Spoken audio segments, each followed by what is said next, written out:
Hello, everyone. How you doing? Boy, I was just singing in my head, "Little Bit of Lou Rawls." Really, really like that guy. Actually got a chance to meet him, and he was a very groovy person, and he would have told you to himself. Hello, everyone. How are you doing? Boy, Brad, hello. Ellie, good to see you. Great Scott, hello. Brad, hello. Kaz, good to see you. Welcome, everyone. Thank you to all the moderators. And Flower, good to see you. Michelle, greetings. Hypnotherapy Pixie, hello. Charlotte, good to see you. Jamma, how you doing? Death and Destruction, how you doing? I know it's an interesting handle. Andrew, Lori, Goy, I mean, just everyone's coming on in. So this is the day the world goes with the great conspiracy that I don't know if it's a combination. If they have this cabal set up, think about it. You know, the one thing that we all know we don't need more of. Hello, Jaguar Spirit. How you doing? Pisces Tarot, how are you doing? And that is sugar. We know this. This is not conspiracy. This is not some far out idea. We know sugar, not good for us. Overabundance of sugar, really not good for us. And today's children, I mean, listen, I never got to go trick-or-treating that much. I think I've never liked being in costume. Even as a kid, I just didn't like it. Maybe that has something to do with me, obviously. But in any case, we got things at least were, I remember lots of fruit, we didn't care. It was good. When you're hungry as a child, you never forget that. You don't forget that feeling. You don't forget that generosity and appreciation. But in any case, I digress. But today, everything is so processed, and everything has fructose, sucrose. I mean, just go with all the croses you want to go with, and we just inundate our kids with this and adults. And so then we wonder why we have such a cause and effect, increased cavities, obviously obesity, diabetes, children diabetes. I mean, I don't know. And then you get into the other side of the equation on this day that we celebrate scaring ourselves. We love scaring ourselves. In fact, being scared is about as close to having that climax in coitus. And we love it. It stimulates us and releases endorphins and, all sorts of good stuff. That's why we like being scared. Kind of interesting. So I see more and more people coming in here. Hello, Stephen. Just so many good. Hey, Sarah, how you doing? Joelle, good to see you. Anyway, we got several inches of snow overnight. How about that? Groovy. So I don't know if you go out and do the trick-or-treat thing. We don't. It's just I'm not going to add to the conspiracy. It's like, I ain't got to get that involved in that one. But seriously, it does require some thought. We are interesting creatures, to say the least. We really are. Let's see, scary sex. Now that's cool. Yeah, I could say that. Jason, how are you doing? Patrick, good to see you, my friend. That's just funny. Yeah, y'all are a bright group. I'm going to be sharing something later in the show that was sent in. Y'all have seen him. He goes by Joe Sapien, and brilliant guy. Going to share something that he wrote that, not all of it, but puts things really into great perspective. Um, you know, the title of this uh, program today is, you know, interesting as to what spirits won't speak of. And in this stage of development in my life that I have been obviously favored, there's a certain way you could look at being aware and awake to this degree. And let me just say this right out, because, there's a lot of my videos that YouTube has age restricted. Apparently, well, there you go. I'm swallowing my tea down the wrong pipe. Yeah. Apparently, the content is considered to be too intense. Odd, isn't it? I mean, you got the truther community, you've got the new age community, you've got, I don't know what you would call us. Maybe we're part of the ring. Who knows? I do know this. I'm becoming more and more convinced that in this group, this community, and I can look at the stats, so I know that there is a consistency of a certain amount of individuals that, well, you're a part of this. And I'm telling you, we're meeting, I think a lot of us would be considered what some would reference as travelers. I've been meditating on this more and more as to, well, all right, I am spirit. And there are many other such entities, energies that would be classified in the ethereal realm, the ether, as spirits. But this journey here is unique. Now, I can't recall because I don't have the memories of what or if there was something before my existence in this point. What I do know, what Hermetics teaches, is that I am in the all in me. When I do my invocations of favor.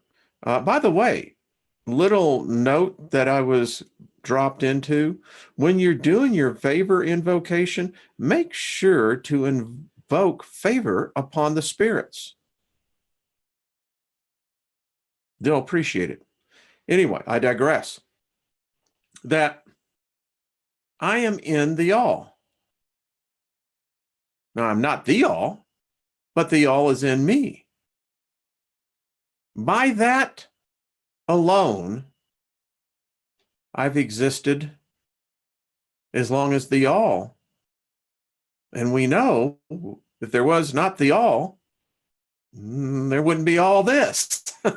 So that puts it in perspective. So we can then step to the next stone and begin to realize that there's something really special. Hello, Shannon. How are you doing? Going on here. Now, it's always perplexed me as to why the absence of memory. Well, I'm coming to the conclusion that it wouldn't be near as precious as it is if we did have the memories. I mean, it's like this. You're going to an amusement park, Universal, Disney, wherever. Now, you've heard about this ride. Now, you've never been on anything like this ride. So you're going into this with a clean slate. And what you experience will be unique to you and you alone, but you will be sharing the experience with a whole bunch of others. I think that's a lot what's going on here. I mean, think about it. I mean, what would life be like if you already have the download? I mean, what's so unique about that? See, I think that in so much we have been so conditioned that when we start unconditioning ourselves and then accepting ourselves unconditionally, there's a Freudian slip if ever was, intended pun, everyone. Oh, look at that. Oh man, I'm a poet and didn't know it. Anyway, but hey, Brian, how you doing? So here we are.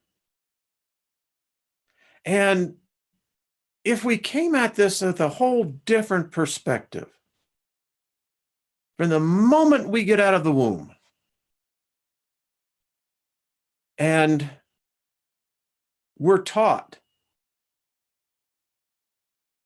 whatever the name given to us, that as parents, as guardians, as guides, what we're going to do is to teach you that every moment of your development, speaking to that child before the child can even begin to fully comprehend, every child knows the vibration and harmonics of their parents, particularly the mother. That's how we learn. We learn much of this in the womb.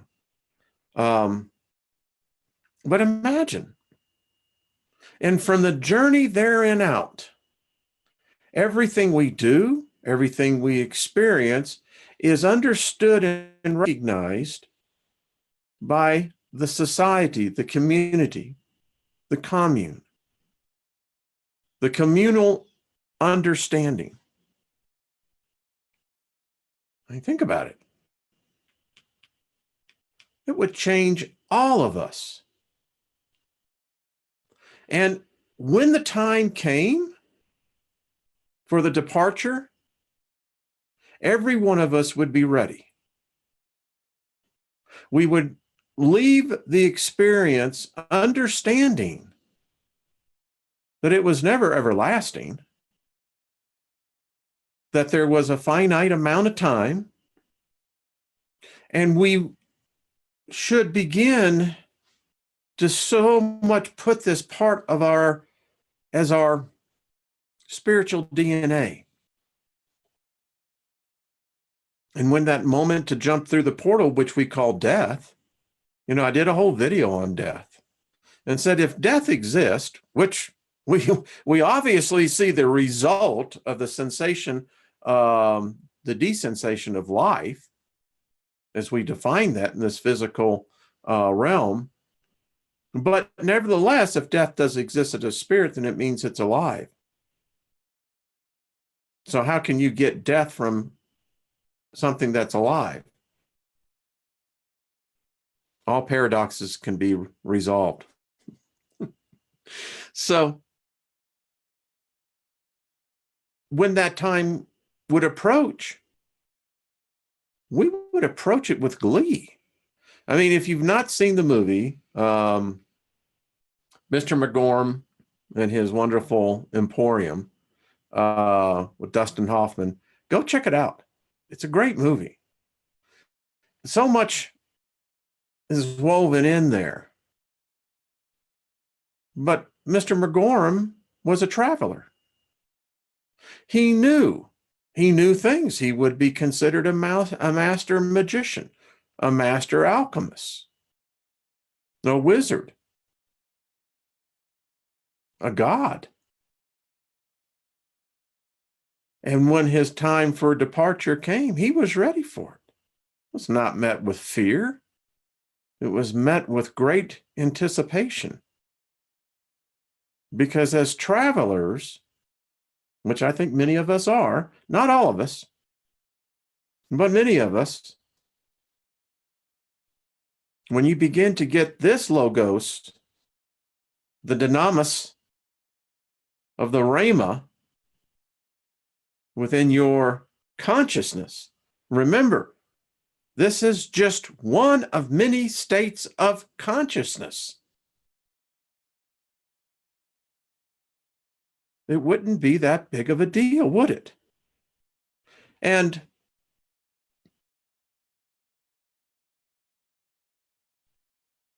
when we begin to see this outside the realms, you know why I'm so dangerous? Because this is a contagion. It's catching on. I've got pastors writing me, folks. Pastors. One happens to have a large congregation, is now fully aware of it, has studied it out, and has gotten it. Is that because we bring a perspective, and the thing is that as it comes into my receptors, it's amplified because then I poured it into you. And then it begins to resonate. Sometimes it resonates with some, and sometimes it doesn't. That's the first key right there. Kind of tells you what tribe you are, kind of tells you what your origins are. And that's what this is really all about. Because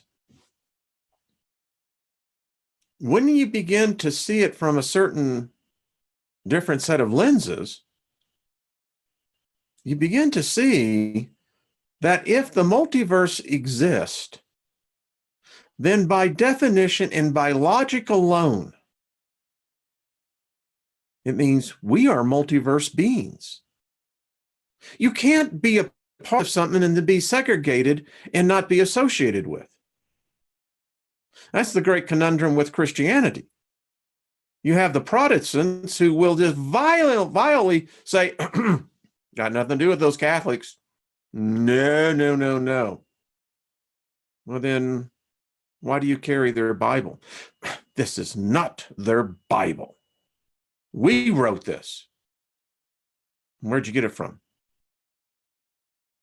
And then they get that perplexing look, well, from the Catholics. But that doesn't mean we believe in it. You see how this goes?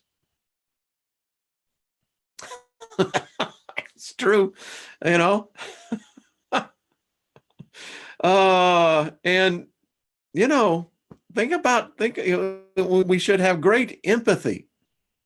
All of you empaths, you should have great empathy for those that are in that position, because it's quite the trap.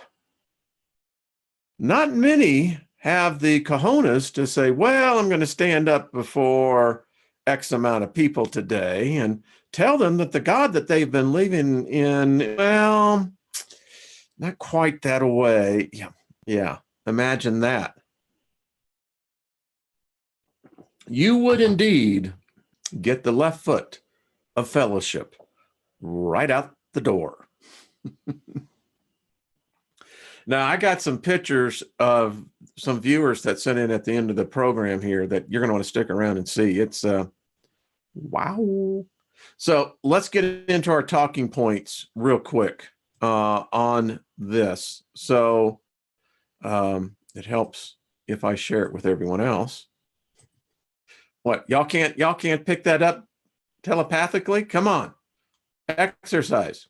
All right, so we do the disclaimer, because apparently my voice invokes frequencies in all languages. Thus say the bots. So the title of this program is What the Spirits Will Not Speak Of. Now, it's so interesting to me, those that I know have the gifting. I've got it. There's others that got it. There's others that have perfected finer points to the gifts of being able to perceive, to hear, to speak, or to see the spirit realm. It exists all around us. We're actually encased, so to speak, in the bubble of the spirit realm. It's actually the master. And I actually think that there is a spirit realm, and I think then there is then the ether. I think it's even beyond the spirit realm. I'm getting very clear visions of seeing that.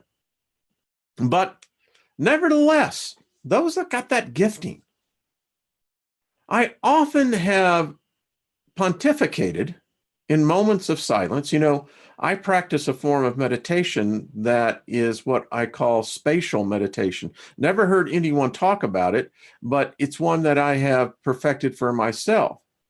And it's where I can literally be present in this realm, but I'm not here. I know self. I know that the spirit being, it's complicated. And yet it's so simple that, you know, when spirit becomes aware, and I'll just speak from what I'm experiencing now, my spirit being is fully aware of what's going on. It's aware of its presence in this, what you could call entombment into this physical mechanism. But it's what the price of the ticket was required. My spirit, as it was telling me, I'm saying this because, you know, you're having a conversation with yourself and it gets weird, but it's aware of soul. My spirit departs from soul. My spirit goes places the soul cannot even begin to think about. And the body will never go there. It can't.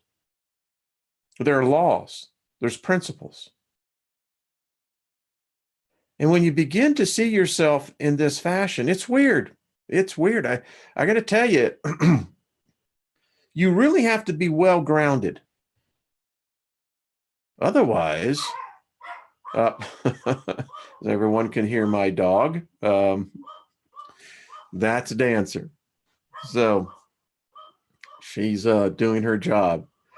So anyway, hold on, folks. I'll have to tell her.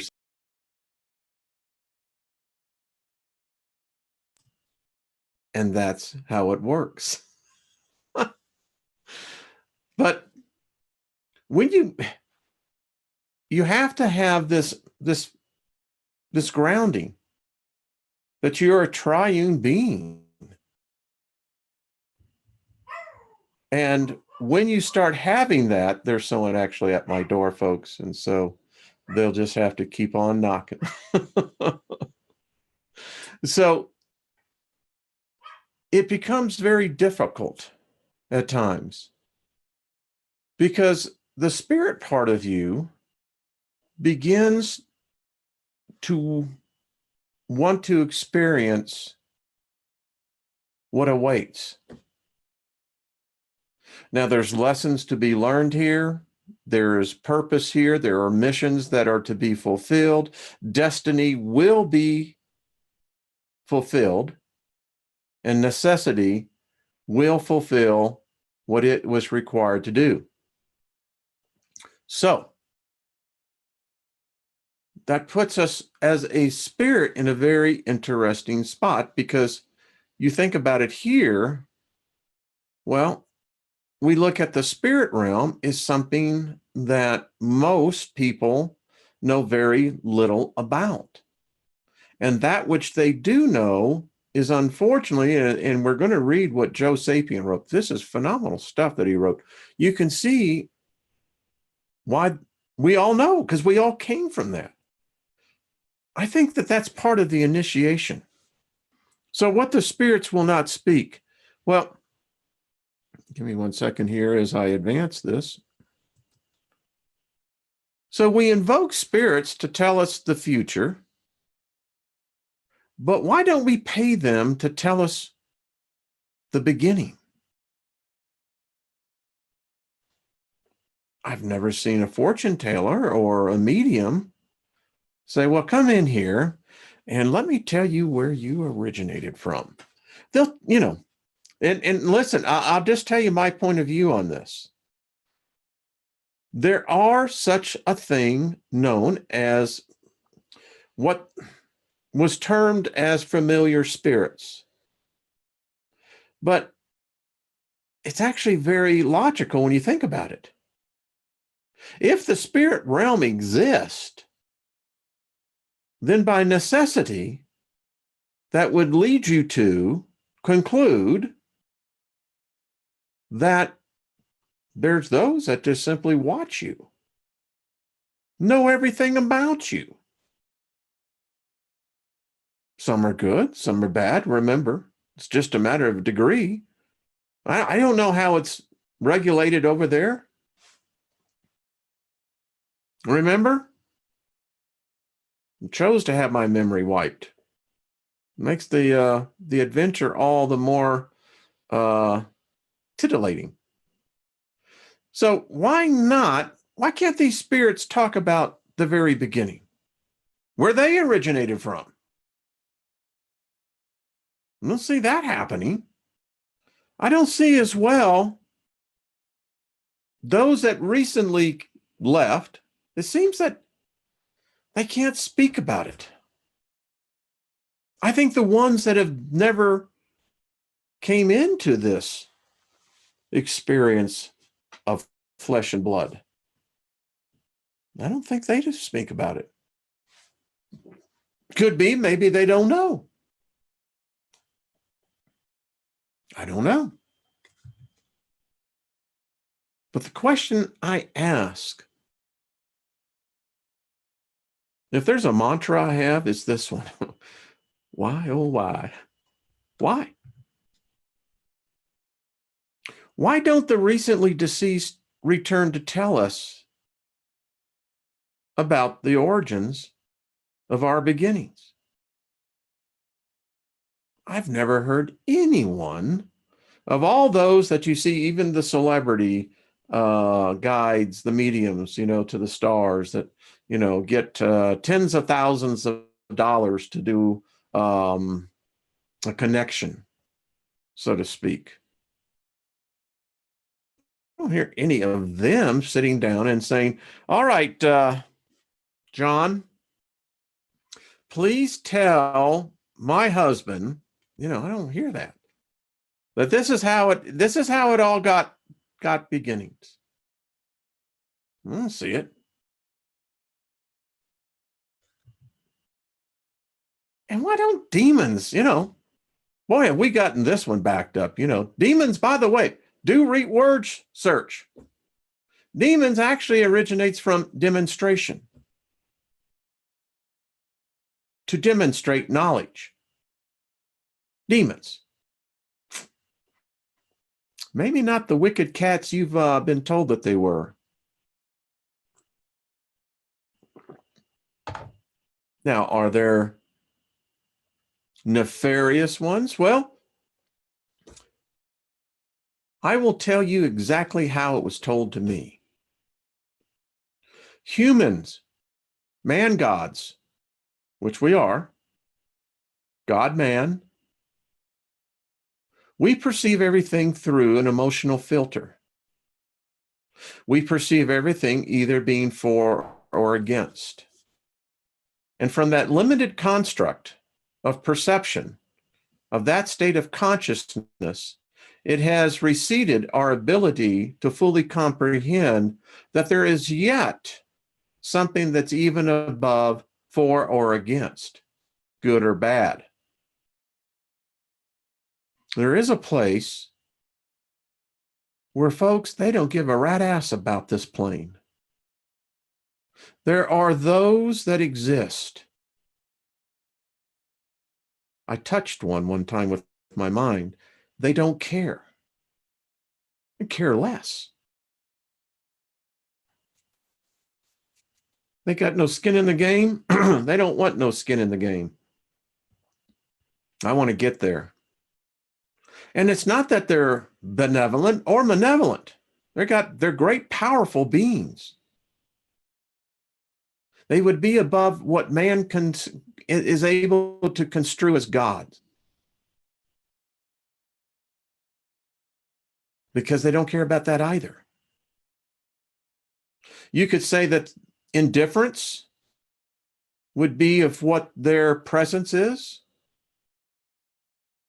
But my point to all this is that none of this do you find them talking about beginnings.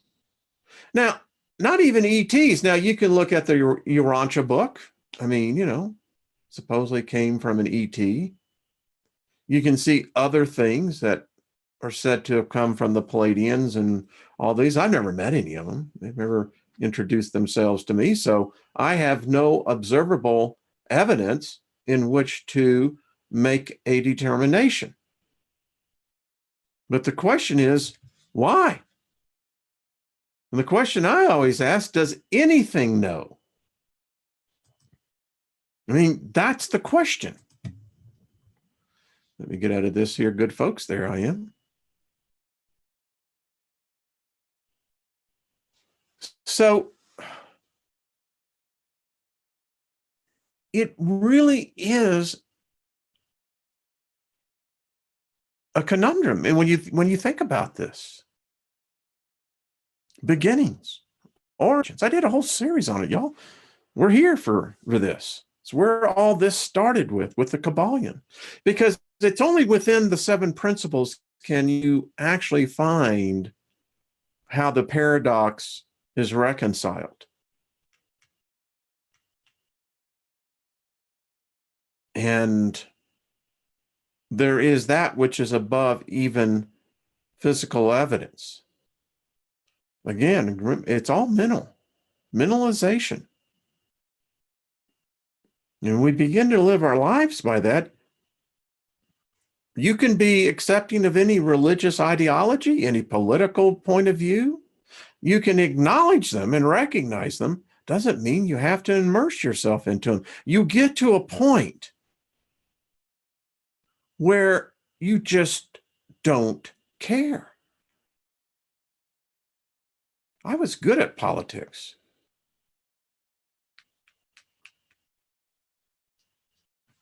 I got myself in the presence of presidents.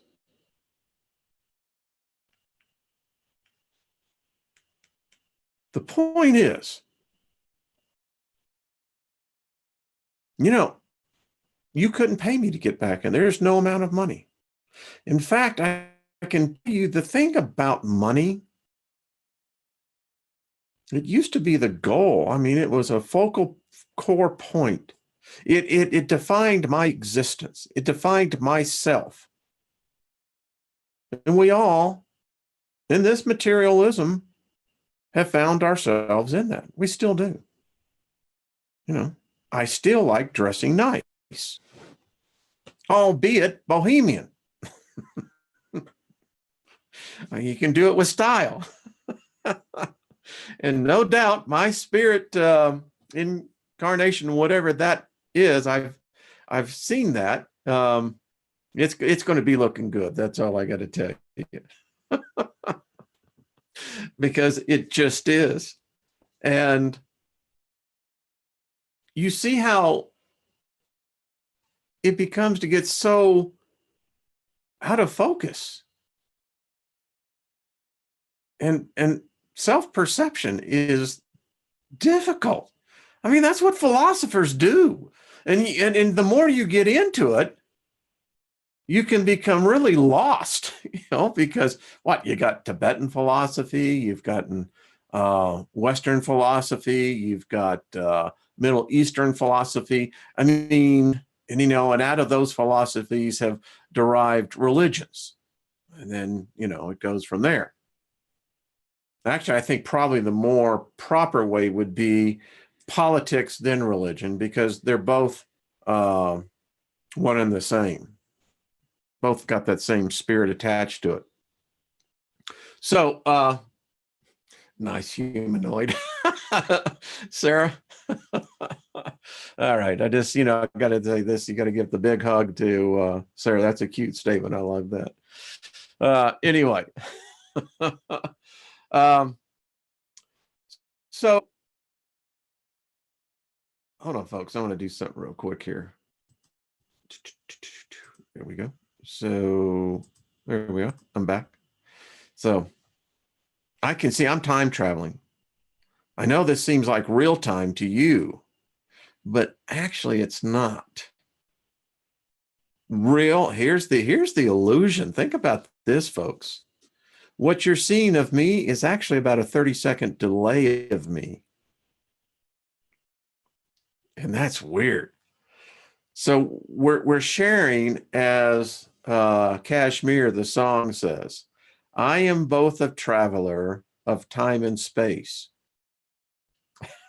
So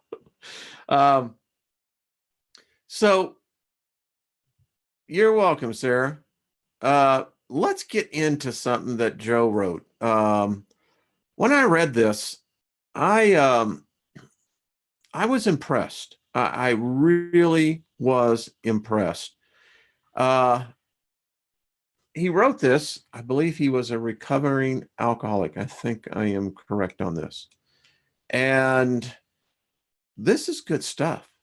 This is really good stuff. So let's just check in a little bit of this. It says, people from numerous generations and communities have thought about the purposes for a person or thing that exists in a specific place and time. Likewise, circumstances associated with a person or thing has been a subject of study and interpretation. Can y'all hear the helicopter going over? That's really low. Anyway, I'm both the traveler. That one is really low. And then when they start vibrating the whole house. Anyway, initially, the cause of a question is to know oneself and to know the hierarchy of a community in regards to identity and relevance. Subsequently, the cause of a question is to identify and understand events and things within an environment as to classify something for one's own operation according to self-preservation. Regardless of reason, everyone uses the activity of investigation to find order, fellowship, and compassion in what first appears to be a chaotic, isolative, and unforgiving reality. Tell me that this individual isn't plugged in.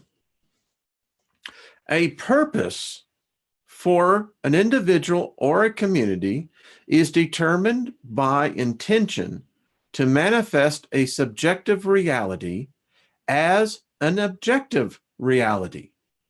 Objective reality is the totality of observable things and discernible environments, while subjective reality is the totality of abstract experiences and ideal environments according to one's own perceptions and preferences. Both realities are malleable by conscience into an all-inclusive reality. Joe, write a freaking book, dude. And then as you and I exchanged an email, think about what I wrote. Folks, this is probably one of the most articulated expressions of what reality is, that which we're immersed into.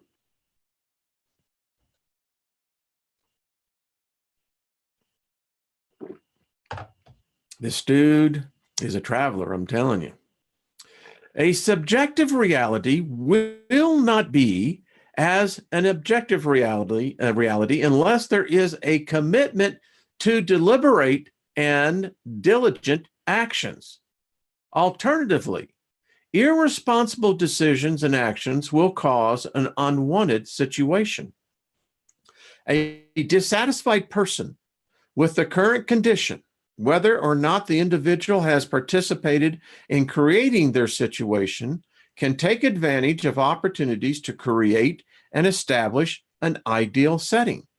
Even difficult or well-established circumstances can be changed to at least be similar to the intended goal. The quality of a circumstance determines how much effort is required to initiate change, investigate, and experiment so that every objective or subjective factor is meticulously identified and is completely understood. Explore an environment or a circumstance. Always question any explanation and observe the character of a person. Beware that any action or indirect influence will have an appropriate result. If a situation forces an immediate decision, then memory and experience is the default reference. Gets better. Hesitation and a temporary lack of conviction regarding an event or an outcome is a common human behavior. One must personally consider all variables before establishing a stable circumstance. Wow.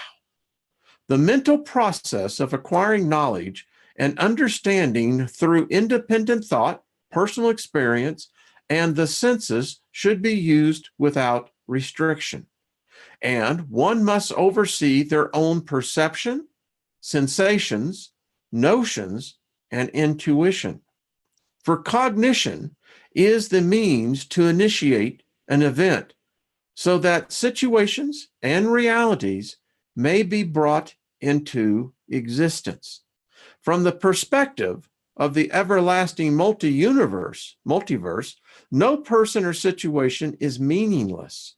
Everything has a reason to exist, and life must prosper regardless of a circumstance.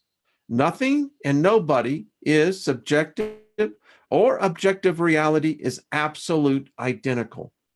Amen on that, brother. For with other weirdness, imperfection, and distinction of every individual and environment comes the intriguing and awesome wonders in all of existence. Each person has a unique personalities, opinions, and abilities. For that reason, one solitary being is but a single part of a community. Thus, the totality of life, human or not, forms a complex relationship so that all life may continue to prosper together. Inevitably, a person will change their mannerisms and their way of thinking. An environment will also change with or without external influence. Consequently, the nature and the state of reality is an amorphous, interconnected network of occurring interactions within an infinite number of possibilities. I saw a math equation when I read that. Saw it again when I read it again. If a situation or reality is self-evident to cause a specific consequence, then that objective connection is accepted to guarantee an unflattering acceptance and confidence as a way of belief. Faith in someone or something may give credence for fundamental propositions to convey an idea, although the fundamental proposition must be credible when challenged. The notions of a belief may be verified or refuted depending on the quality of practical knowledge. Notions and premises may or may not be convincing to another person's own extent of cognition and perception. And this is marvelous. Cognition and faith will always manifest a biased opinion when coming to a conclusion. Wow. That right there, folks, was the reason enough to stay into this. Opinions are applied to a context with or without appropriate experience and knowledge. Consequently, an explanation or perception may misrepresent real information, especially with dubious descriptions. However, analyzing data and evaluating circumstances in an objective perspective will indicate empirical evidence rather than generally accepted truthful explanations. And extra meticulous research may reveal misguided intentions, of which will be disadvantageous in regard to human rights. A cause, an explanation, or a justification may be accepted if it conforms to a preconceived opinion or a biased perspective.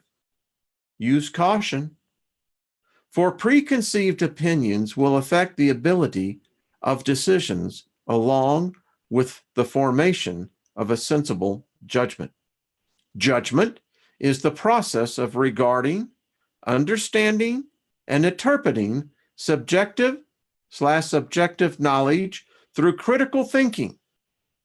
This method is a sub-process of cognition, as it is employed to solve a problem or to formulate critical processes for an advantageous circumstance. For it will be used to objectively evaluate an issue in order to make an important decision. Tell you what, this is as deep as any philosophy class you will ever take. This is so deep, most people will run and stalk terror because of what this does. Let me just tell you this right now. The more you listen to me and to others, you go and do your thing, the more knowledge you gain, the more you're responsible for. And there is no timeout. There's no, I want to leave, I've changed my mind. It doesn't work that way. Once you're in, you're always in. Empowerment is important for an individual to control one's own purposes and circumstances. One must constantly strive to improve skills and abilities in addition to the active expansion of accessible knowledge. The perception of reality may change as knowledge is increased. Ain't it so? Be confident to responsibly exert earned abilities and judgments for a healthy lifestyle. An intellectual establishment, a religious establishment, and a news media could be tested for accuracy of their information if you get to that point.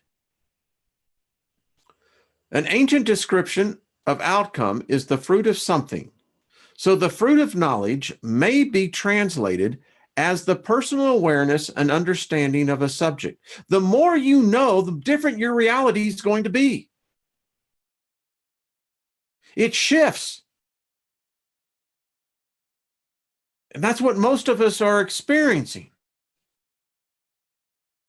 It's not talked about in those terms, but we're shifting realities, even as we speak. The amount and type of knowledge will allow a person to make three types of decisions. 1, a well-informed decision. 2, a poorly informed decision. Or 3, decisions with the absence of realistic knowledge. With or without knowledge, an individual is able to do what they want in the existing state of circumstances. Any environment can be maintained or destroyed. Similarly, encouragement or disencouragement may be used to support or attack an establishment or movement. The objective of a movement is the advancement of religious, political, social, and intellectual thoughts for an idealistic society. Now, this is his thoughts, and I can't contend against them. All principles of a movement is administered with complete faith in the promises for significant purposes and respectable circumstances. Biased conclusions are used in conjunction with objective connections to justify a theory as is a part of causation and reality. Religious practices based on a belief are acted out as to create an objective reality. Spot on, my friend. People naturally change their perception to conform to the opinions and explanations of a majority, or a person may conform to a popular movement. Whether or not realistic knowledge can support an explanation is of little importance. An individual will commit to influences from culture, philosophy, religion, politics, education, laws, business, and the local community. A probable obstacle, such as an independent thought, will be suppressed if it is deemed inappropriate. Or establishments will use their own supporter cognition to sustain credibility and group consensus. Now, I'm going to stop there. We can pick up. You let me know whether you'd like to read this more, but I can tell you this is just phenomenal teaching. 222, there it is again. Well, then it wasn't. Then it was. So there you go. This is deep stuff, folks. It's the best explanation I heard of what reality is. The man is amazing. So I did promise you all, I wanted to show you some pictures that were sent in. And folks, some of these pictures are quite amazing. This one was taken on the 24th. I think it was in England.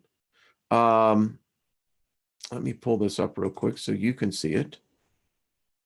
And let me go over here. You have to go through a process. So check that out, folks. You seeing it?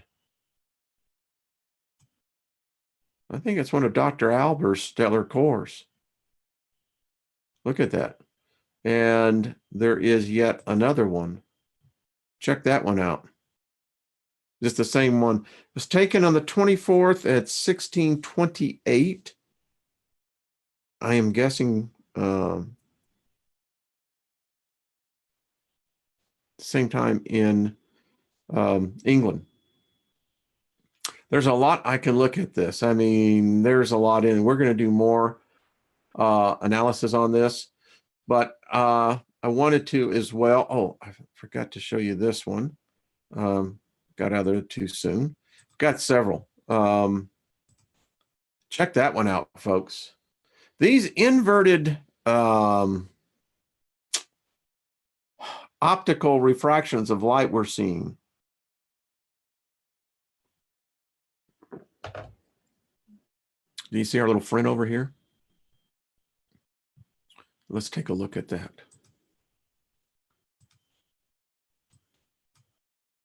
Check this out, folks.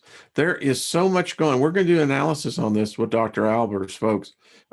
Something really is going on. Check that out. Is that weird? Now, I caught something myself. Let me do the stop share because I'll need to pull this up. So you can see this for yourself. Allow me to get to where it is. Can you see me? Okay.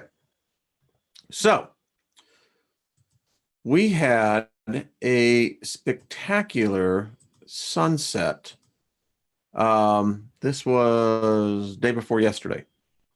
And wait till you see. By the way, all you folks that are avid watchers of the sky, explain this one for me. Is that one odd looking chemtrail? I mean, was the pilot drunk, or is it possibly this ship that is cloaked right there? We're going to talk more about this on the show with Dr. Albers. Can you guys see it? I'll show you the enhancements later.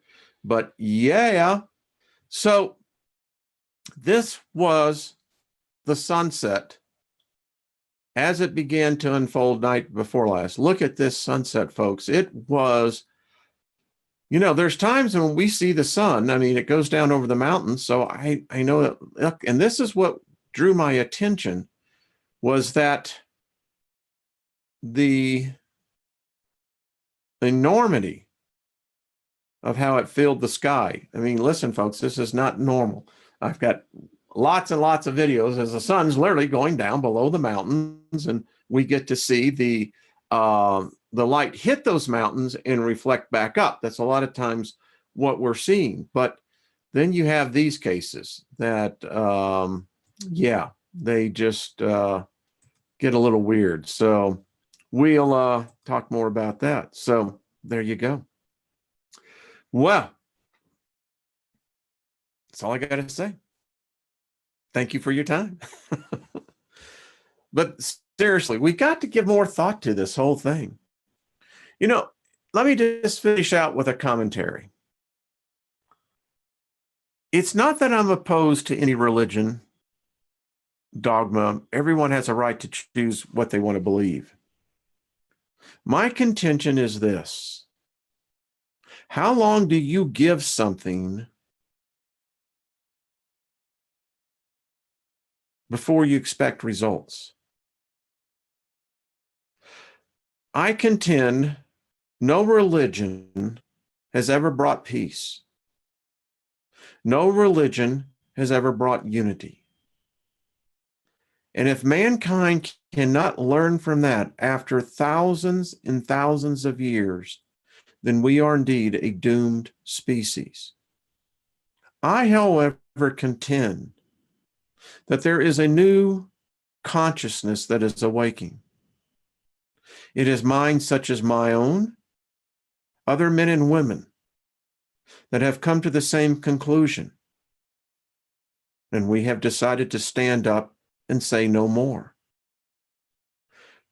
I warn all you politicians, beware of us, because as we spread our message and our knowledge, your political power platform is in jeopardy. You cannot withstand this new consciousness. To all you tech icons, beware. That which you intended for harm is going to be harvested for our purpose.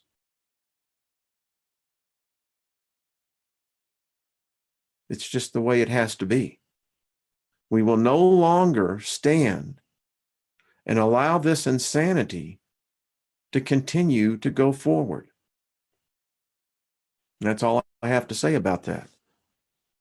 That's your treat. Yeah, I haven't forgotten about the Sapien Summit, Maggie. I haven't.